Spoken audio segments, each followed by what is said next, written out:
Yo, what's up? This is Stella Luce, and today I want to talk about the idea of making music from the heart, or in other words, making music playfully.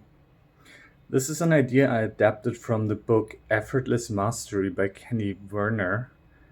It's a book that mainly concerns itself with learning how to play an instrument and playing an instrument, but I think you can adapt the ideas in the book to producing music or making any kind of art, really. And the big thing that Kenny differentiates between in his book is practicing your art form and performing or playing your art form. And he puts a lot of importance on not mixing the two. So, said plainly, when you're practicing, practice, and when you play, play. Sounds simple enough, but in actuality, oftentimes we start playing our instrument when we're supposed to practice because we want to see if we can already play the song, or we start practicing when we're playing, which means we start playing and then we find a mistake and we stop playing and start practicing that part of the song suddenly.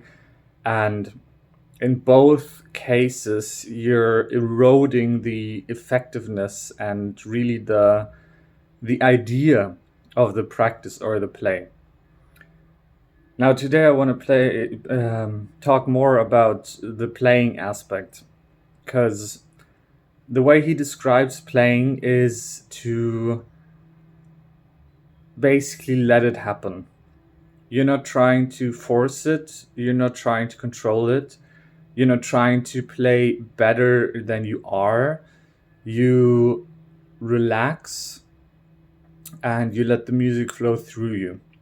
And one of the most important things is you don't judge what's coming out.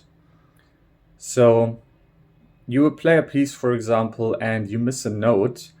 You don't stop playing. You don't cringe and wince and judge yourself for playing a wrong note, but you just keep playing. And this is a very important skill for a couple of reasons. First of all, when you're performing, people might not even hear the mistake, but they are gonna hear if you stop playing or if you get angry at yourself for playing a mistake, because then you tense up and your musicality suffers from it. And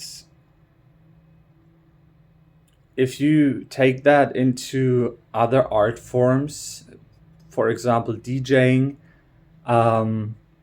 it's the same thing. If you make a mistake and you just keep going, you just roll with it, people are not going to notice and they're not going to make it a big thing if you don't make it a big thing.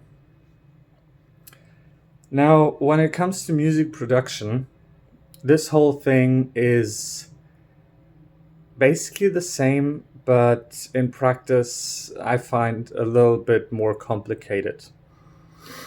Because when you're writing music, you're trying to write music without being attached to the outcome.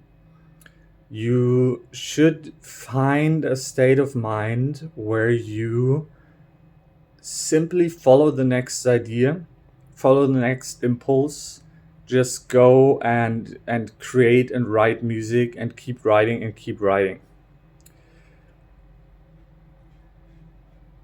Now, I pointed out in the beginning that there's a difference between play and practice. When it comes to producing, there is also an element of practice. You're going to have to learn new skills if you want to bring your production up to a new level. That could be arrangement, that could be music theory, writing chords, melodies, effects, sound design, whatever it may be. You have to learn that. And that's the practicing part. But when you're practicing, you're not really writing. And in production, writing and playing is basically one and the same thing. So what happened to me, and what I think happens to a lot of people when they produce or they attempt to learn to produce, is they get stuck in between the two modes. They get stuck in between practicing and writing music. So in effect, that looks like I am trying to write a song, but at the same time, I'm trying to learn 3 new skills. And then I get lost, I get sidetracked. I write a little bit, I try a new skill, I get frustrated because the song isn't being written, but also I get frustrated because my skills are not progressing. And it's a mindfuck, basically. It's not the most effective way to go about things, in my opinion. So what I suggest you do is what I'm doing. At least try it out, see if it fits for you. Take time for both things separately. Take time to practice, take time to write/play. So when you're practicing, you really hone in on a certain skill.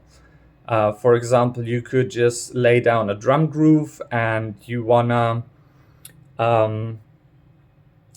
learn how to write different bass lines. So just go ahead and write 10 bass lines. Afterwards, you're going to be a lot better at bass lines. And then in another session, maybe the next day, you're going to write a song using those bass lines. But you're not trying to figure out a new way to write a bass line, but you just take the one that comes to mind. You just take it, roll with it, and don't judge it. And the rest of the song, you basically only use tools you already have at your disposal and that come to you naturally. You're not trying to make a better song than you're able to make.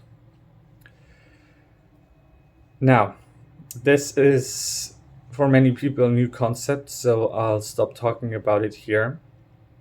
In the future, I'll go into a couple techniques that you can use to get into that Zen state of mind, let's call it, when playing, when writing music, that I personally use, that I find effective, interesting, worth playing around with.